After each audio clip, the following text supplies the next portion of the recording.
صراط الذين أنعمت عليهم غير المغضوب عليهم ولا الضالين.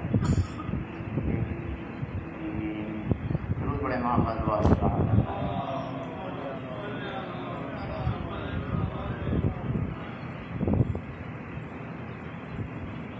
یہ اور بات ہے کہ اس وبا کے زیر اثر ہم فاصلے کو نہ ماننے والے فاصلہ دے کر بیٹھے ہیں، لیکن درود میں فاصلہ نہیں ہونا چاہیے. تو سب مل کر جمیعاً درود پڑھ دیجیے.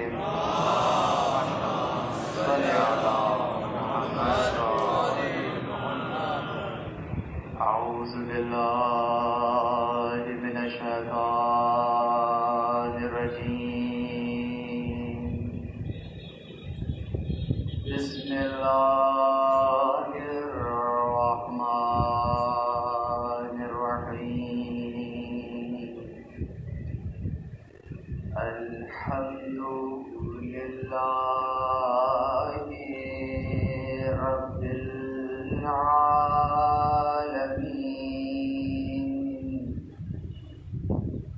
الحمد للہ الذی دلع لسان صباح بنطق تبلده وسرها فتعليت المظلم بغيارب ولجلده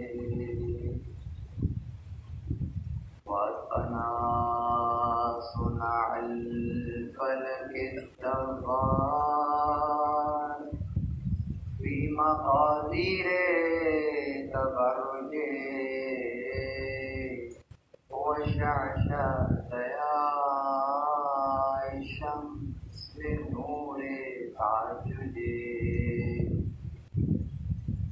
الذي دل على ذاته بذاته وتنزه عن مجانسة مخلوقاته وجل عن ملائمته كيفياته التي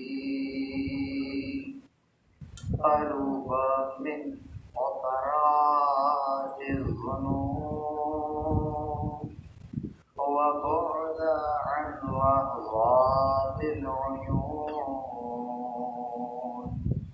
وعلم بما كان قبل أن يكون ثم الصلاة والسلام وتحية والإكرام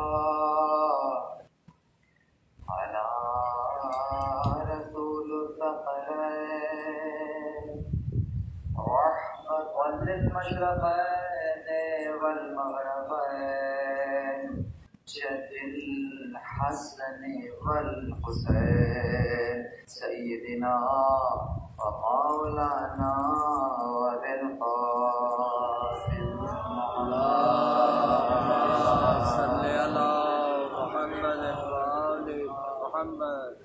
وأهل بيته الطيبين الطاهرين المعصومين المظلومين المنتجبين الذين ذهب الله عنهم الرجس وطهرهم تطهيرا.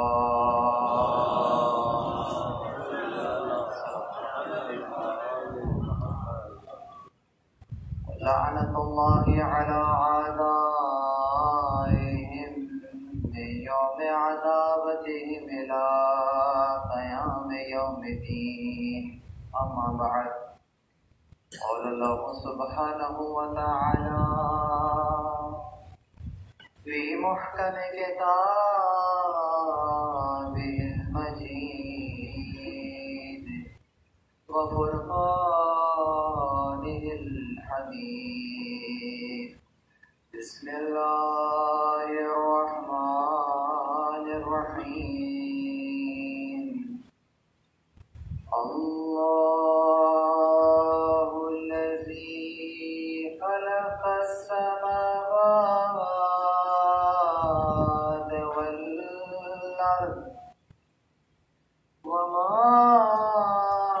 بینہما فی ستۃ ایام ثم استوى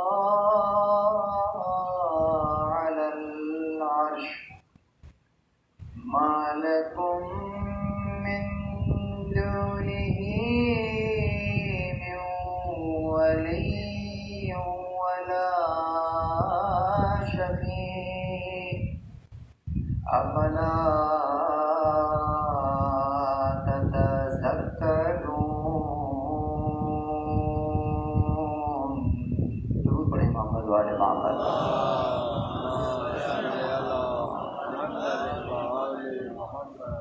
عزیزان گرامی قادر،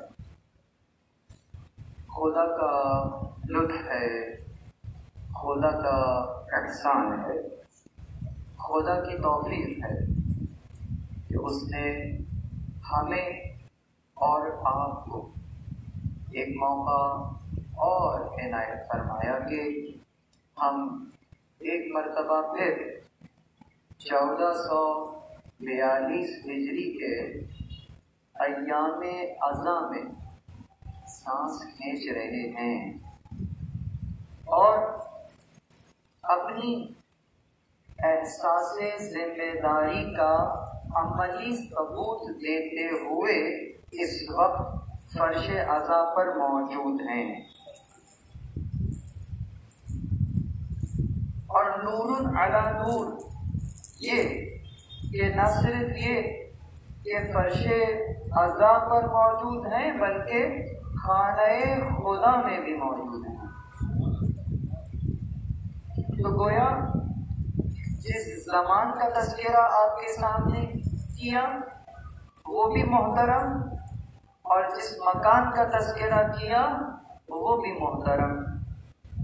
تو دو محترم مقام اور مکان کے درمیان میں ہماری یہ سانسیں کھنچ رہی ہیں، یقیناً اس پر ہمیں فخر بھی ہے، یقین بھی ہے کہ یہ وقت جو گزر رہا ہے اور اس وقت سے جو رزق ہم اور آپ لے رہے ہیں، یقیناً یہ وہ رزق ہے جو ختم ہونے والا رزق نہیں ہے، باقی رہنے والا رزق ہے، باقی رہنے والا رزق ہے۔ باقی یعنی کہ کیا؟ عرض کروں گا، بہت سارے الفاظ ایسے ہیں کہ جب ہم انہیں سنتے ہیں تو اس کی تصویر ہمارے ذہنوں میں آ جاتی ہے، اور عموماً جو تصویر، عامیانہ تصویر جو ذہن میں آتی ہے وہ حقیقت سے بسا اوقات کچھ مختلف ہوتی ہے اور بسا اوقات تو بالکل ہی مختلف ہوتی ہے، اور پھر جو نتیجہ برآمد ہوتا ہے وہ یقیناً وہ نہیں ہوتا کہ جو کہ اس لفظ کے حقیقی معنی کو درک کر کے نکالا جائے۔ میں نے آپ کے سامنے لفظ باقی کا استعمال کیا۔ آئیے، کیونکہ لفظ ثقافت اسلامی کا لفظ ہے تو معنی بھی ثقافت اسلامی ہی سے لیتے ہیں، تو سمجھ میں آئے گا کہ باقی کسے کہتے ہیں۔ پیغمبر اکرم صلی اللہ علیہ وآلہ وسلم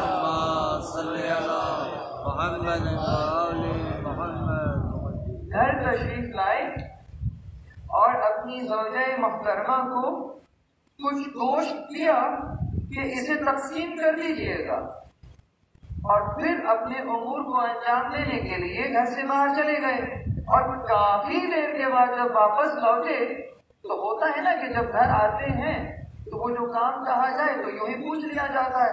تو پوچھا کہ وہ کیا ہوا، ہم نے آپ کو جو گوشت دیا تھا کیا آپ نے تقسیم کر دیا؟ جواب، اب ذرا دیکھیے گا کہ وہ جو لفظ آپ نے اور میں نے سنا اس کا عامیانہ ترجمہ کیا ہے اور ثقافت اسلامی میں مطلب کیا ہے؟ جواب: جی ہاں یا رسول اللہ، ہم نے وہ تقسیم کر دیا ہے اور یہ کچھ باقی ہے۔ یہ وہی تصور ہے جو آپ کے اور میرے ذہن میں ہے۔ ہم نے وہ تقسیم کر دیا ہے اور یہ کچھ باقی ہے۔ آپ نے فرمایا نہ، وہ جو تقسیم کر دیا ہے وہ باقی ہے، یہ ختم ہونے والا ہے۔ یہاں تک روایت تو ختم ہو گئی، اب شرح کریں، یعنی وہ جو تم نے اس کی راہ میں دے دیا ہے تو چونکہ وہ باقی ہے جو اس کے لیے عمل انجام دیا جائے گا، وہ اس عمل کو ختم کیسے کر دے گا؟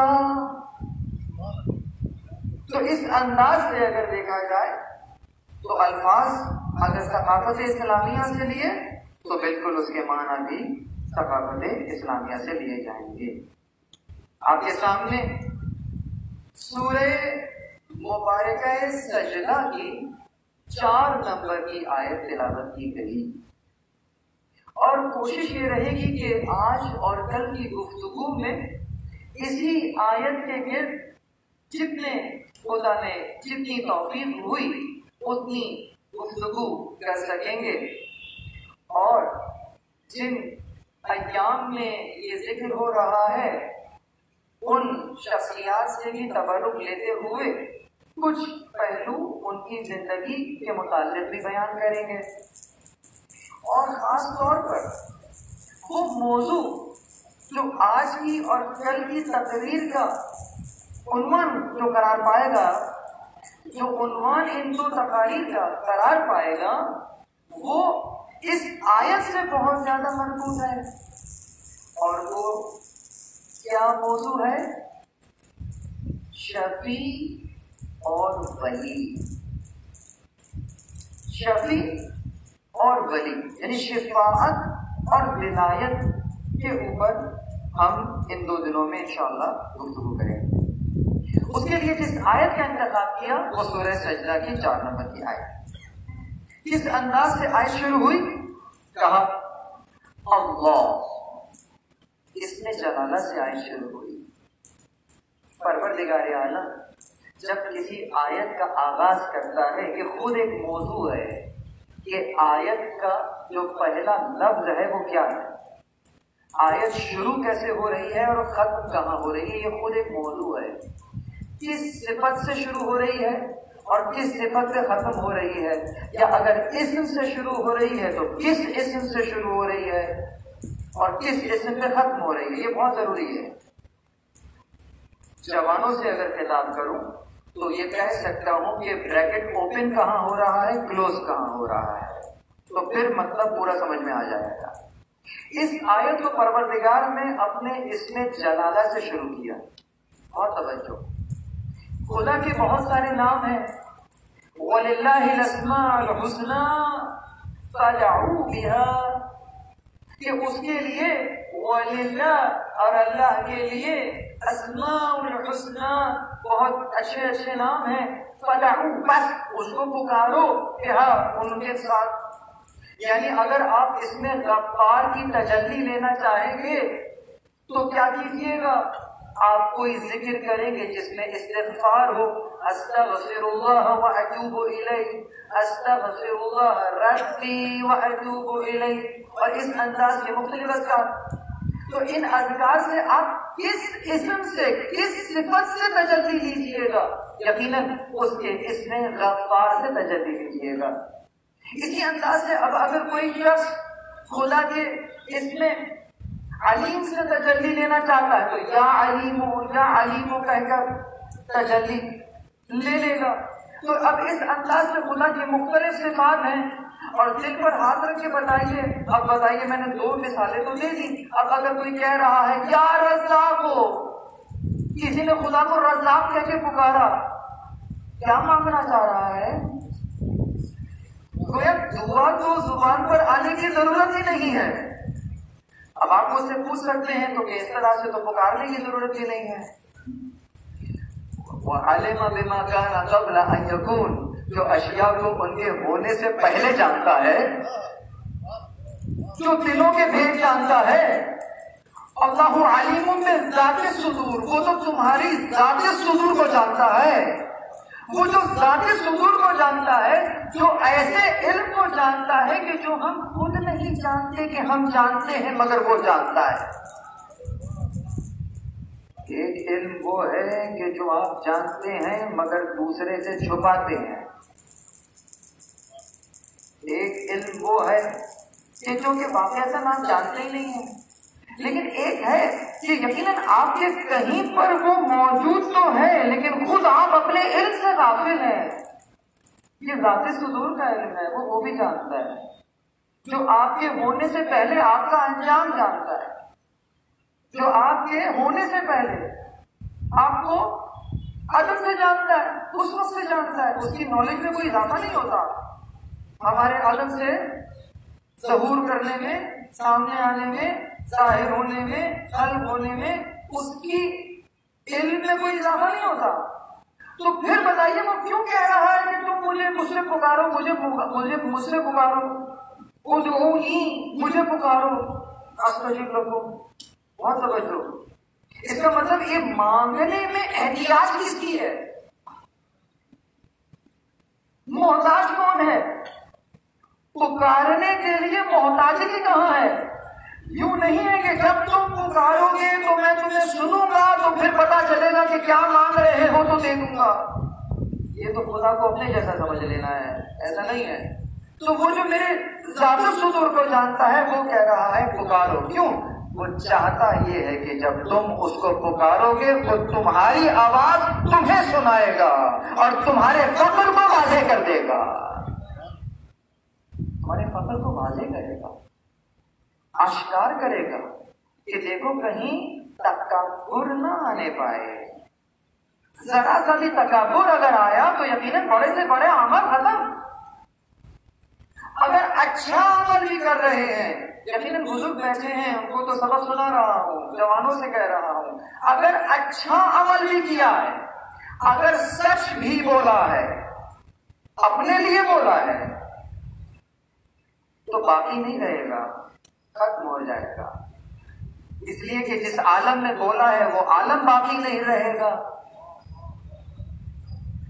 جس کام کے لیے بولا ہے وہ کام باقی نہیں رہے گا، تو تمہارا سچ کہاں سے باقی رہے گا؟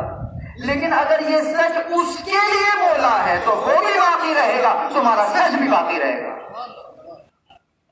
مقام اجرا بہت توجہ. یہ کیا ہے؟ یہ خالص خلوص ہے کہ ہر کام جسے کہتے ہیں فقط للہ کیا جا رہا ہو. تو عرض یہ کر رہا تھا مختلف نام ہے، لیکن پروردگار نے یہاں پر اپنے اس میں جلالہ سے آیت کو شروع کیا ہے.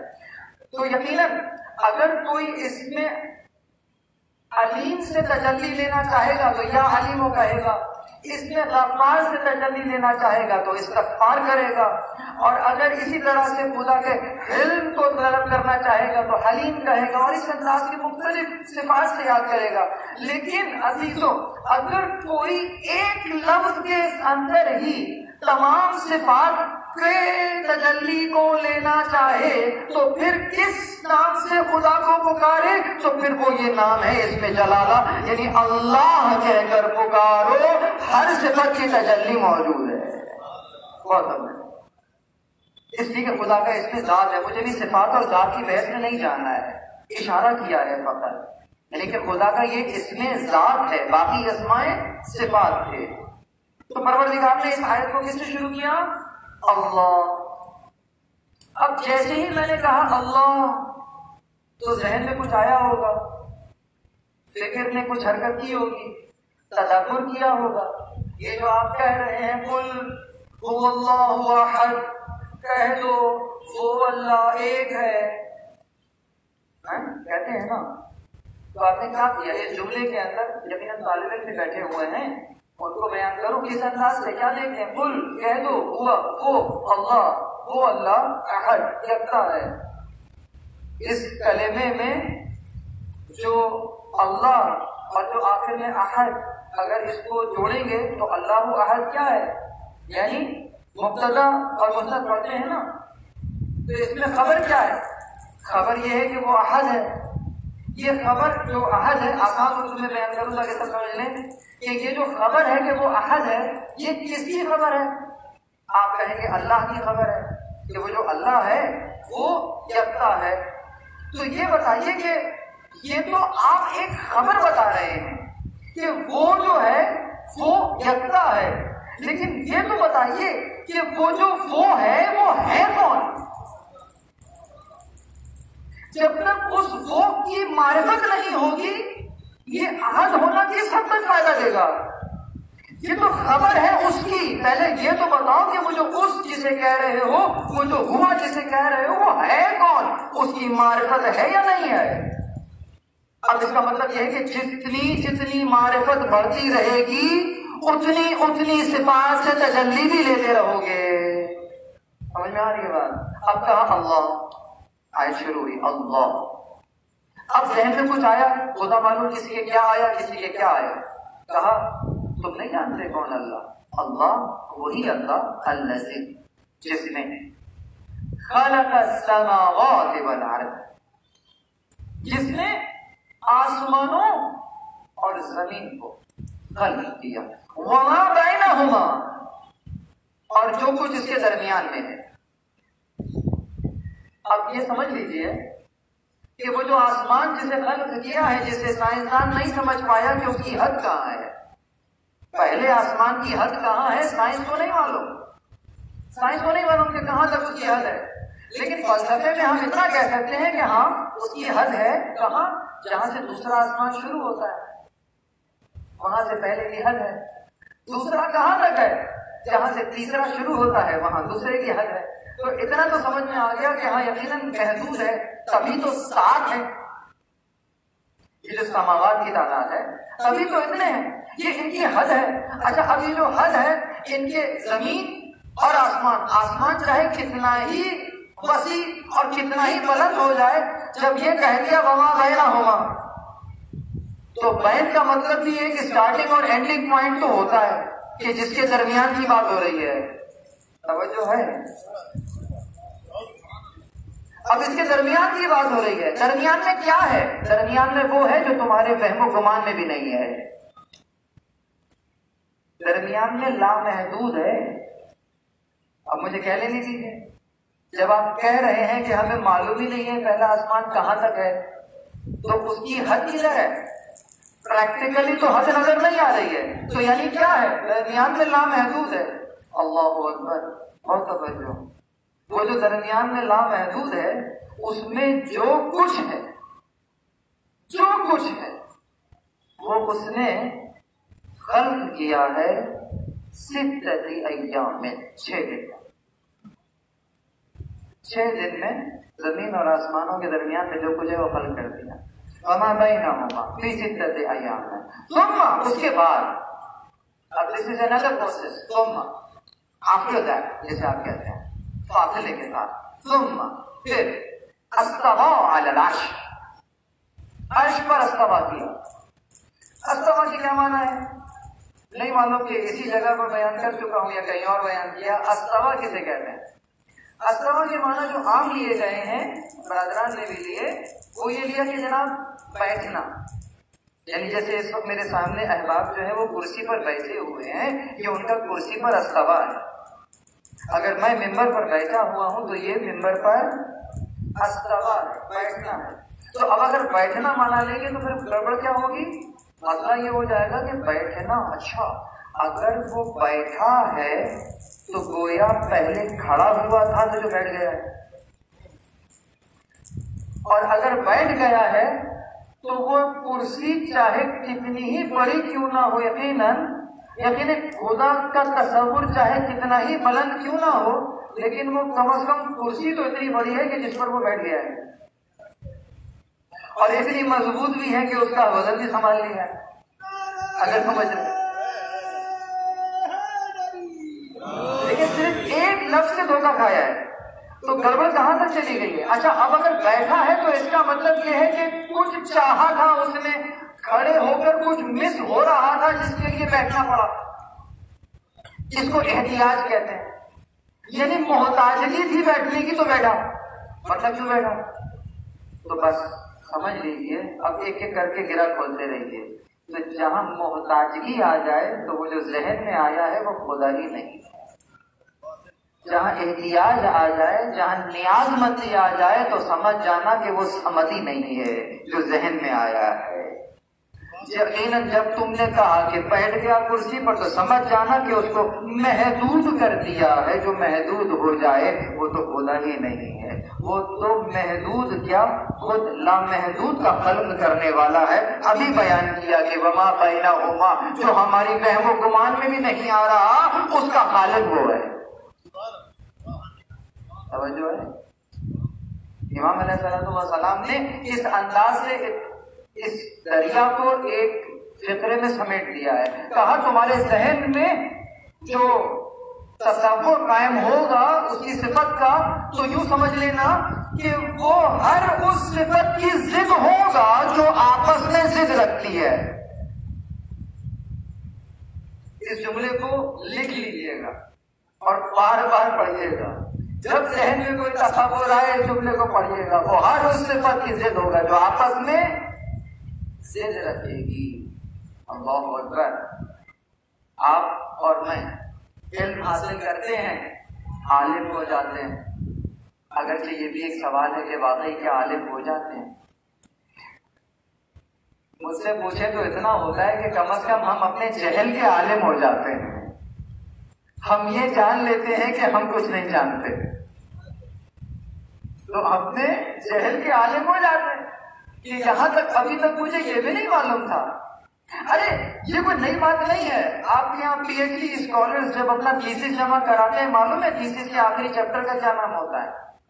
اس میں فیوچر ورک بتایا جاتا ہے اور کہا جاتا ہے کہ ہم نے یہ ریسرچ کی ہے اور یہاں تک آنے کے بعد ہم نے دیکھا کہ ابھی اتنے ایریاز اور ہیں جس کا جاننا باقی ہے، آئندہ آنے والے لوگ جانیں گے.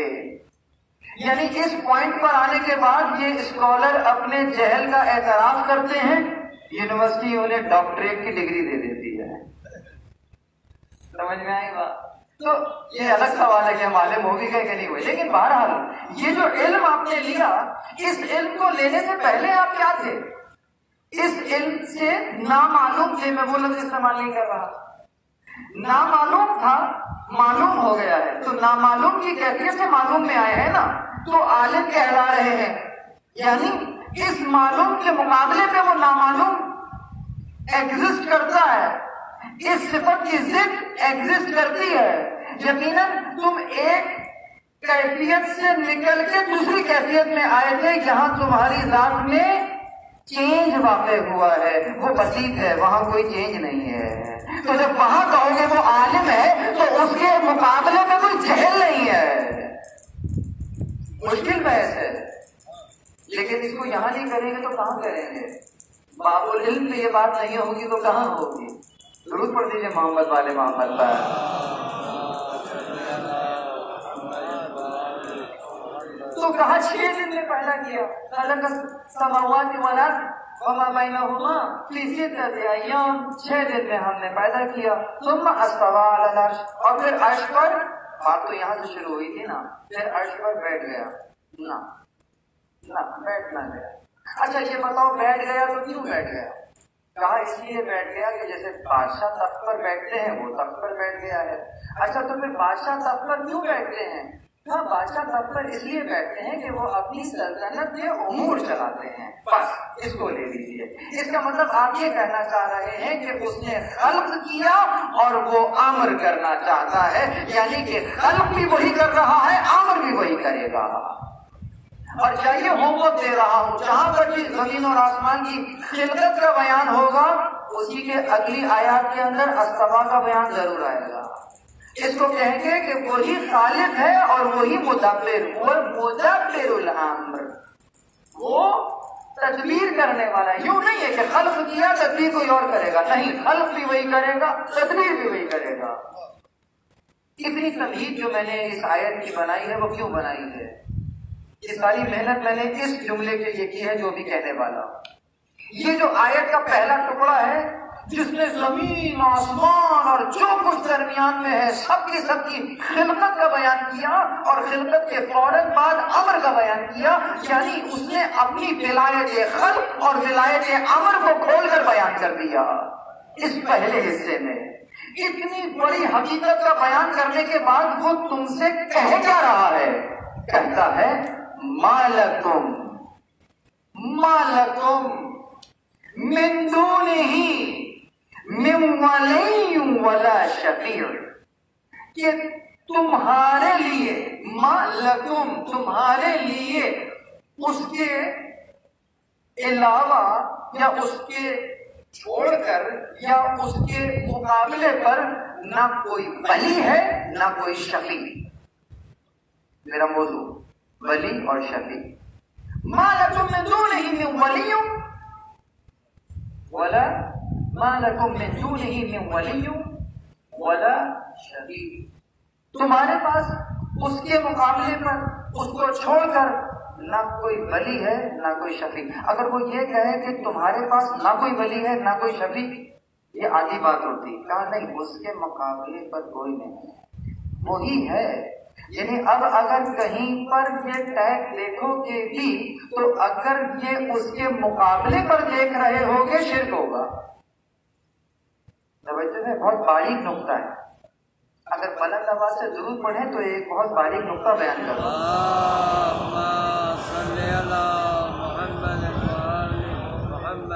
بہت توجہ ہے، بہت توجہ عزیزوں، بہت توجہ۔ اگر کوئی یہ دعویٰ کرے کہ اس تسبیح کے دانے پر میں مستقلاً اختیار رکھتا ہوں تو یہ کھلا شرک ہے۔ یہ جو مستقلاً کا لفظ ہے یہ بہت معنی خیز ہے۔ مستقلاً یعنی بغیر کسی کی مدد کے، بغیر کسی سے امداد لیے ہوئے، بس میں اور میں اس پر اختیار رکھتا ہوں، یہ شرک ہے۔ اور اگر یہ کہا جائے کہ فلاں اللہ کے اذن سے کائنات کا تصرف رکھتا ہے، یہ عین توحید ہے۔ مستقلاً میں کسی کے لیے، اپنے لیے یا کسی کے لیے یہ نظریہ رکھوں کہ ایک ذرے کے اوپر مستقلاً اختیار رکھتا ہے، شرک ہے۔ اور دوسری طرف یہ کہ اذن خدا سے کائنات پر تصرف رکھتا ہے، یہ عین توحید ہے۔ بات واضح ہو گئی۔ تو اس کا مطلب کیا ہوا؟ اس کا مطلب یہ ہوا کہ پروردگار نے بالکل جس انداز سے آپ سے کلمہ طیبہ پڑھوایا کہ لا الہ الا اللہ، تو پہلے اپنی تعارف کرانے سے پہلے تو اس نے جھوٹے خداؤں کا انکار کروایا ہے۔ یعنی جسے کہتے ہیں نا کہ پہلے پلیٹ کو صاف کروایا ہے، بعد میں کچھ دے گا۔ پہلے تو لا کہو، پہلے تو انکار کرو ہر اس الہ کا جو ذہن میں کہیں آ رہا ہے۔ جب تک وہ غیر نکلے گا نہیں تب تک اس کی محبت اجاگر نہیں ہو سکتی۔ یہ لا کیا ہے؟ یہ نفی جنس ہے، ہو نہیں سکتا، نہیں ہے، ممکن نہیں ہے، اس کے مقابلے میں کچھ نہیں ہے۔ یہاں تک کہ اگر کافر اس کو جھٹلانے کے لیے زبان سے کہتا ہے کہ کوئی خدا نہیں ہے معاذ اللہ، تو یہ کہنے کے لیے بھی اس کا محتاج ہے اور وہ اس کو رزق دیتا ہے، اسی زبان کو یہ رزق دیتا ہے کہ وہ اس کے خلاف جو ہے وہ بولنے کی طاقت اس میں آ جائے۔ یہ اس کی صفت رحمانی ہے۔ اللہ اکبر۔ بس اس انداز سے پہلے تو اس نے تمام اولیاء کا انکار کر دیا، کوئی ہے ہی نہیں، مانا کوئی بھی تو نہیں تمہارے پاس۔ لیکن سمجھو تمہارے پاس کوئی نہیں ہے، لیکن اس نے کہا اس کے مقابلے پر نہیں ہے۔ لیکن جس انداز سے یہاں کہہ رہا ہے ما لکم من دونہ ولی، نہ کوئی ولی ہے نہ کوئی شفیع، اسی انداز سے کچھ اولیاء کا تعارف بھی کرا رہا ہے۔ اور کہا کس انداز سے کہا؟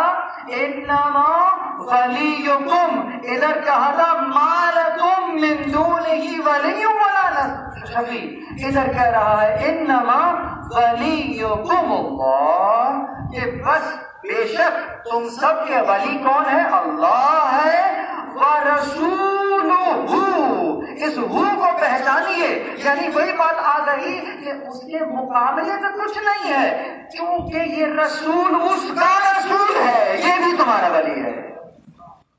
جوڑیے ادھر، مقابلے بھی نہ لانا، کبھی بھی نہ لانا، کیوں نہیں ہے؟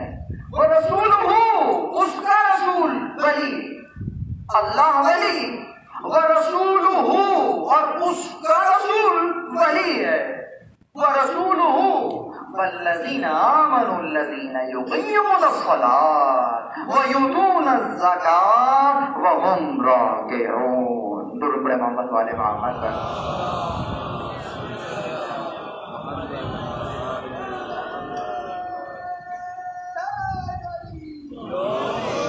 توجہ ہے؟ مَا لَكُم مِّن دُونِهِ مِن وَلِيٍّ وَلَا شَفِيعٍ کہنے کے بعد اب دوسرے مقام پہ کیا ہے؟ اس کو کہتے ہیں القرآن یفسرہ بعضہ بعض، قرآن کا بعض ایسا بعض ایسے کی شرح بیان کر دیا کرتا ہے۔ اب اس ولایت کو جو میں نے آپ کے سامنے رکھا ہے، اس کو اس طرح نہ دیکھیے گا کہ جناب انما ولیکم اللہ اور پھر اس کے بعد یہ رسول اور اس کے بعد پھر وہ مومن، نہ ایسا نہیں، یعنی کہ یہاں سے یہاں تک تو خدا کی ولایت ہے اور یہاں سے یہاں تک رسول کی ولایت ہے، جب یہاں سے یہاں تک، ارے تک کی بات تو تب آئے گی نا کہ جہاں پر تم حدود بندی کر رہے ہو، کہ خدا کی ولایت کی حد بندی کی جا سکتی ہے، تو اس انداز سے دیکھو گے سمجھ میں نہیں آئے گا، لیکن اس کو اگر ورٹیکل سمجھو گے، عمودی جسے کہیں گے، اس طرح سمجھو گے، اب سمجھ میں آئے گا کہ یہ نا خدا ہی ولی ہے، اس کے علاوہ کوئی ولی ہے ہی نہیں، اور چونکہ یہ رسول اس کا رسول ہے تو یہ تمہارا ولی ہے، اور وہ مومن ولی ہے کہ جو کہ نماز پر قائم کرتا ہے اور زکوٰۃ لیتا ہے، وَهُمْ رَاكِعُونَ، اس انداز میں کہ وہ رکوع کی حالت میں زکوٰۃ دیتا ہے۔ آیت میں ہے کہ زکوٰۃ دیتے ہیں، گویا زکوٰۃ دی جا چکی ہے تو یہ آیت آئی ہے۔ اب اس آیت کو پڑھ کر آپ زکوٰۃ دینے کی کوشش نہ کیجیے گا، ڈھونڈیے گا کہ وہ کون تھا جس نے زکوٰۃ دی۔ درود پڑھے محمد والے محمد پر۔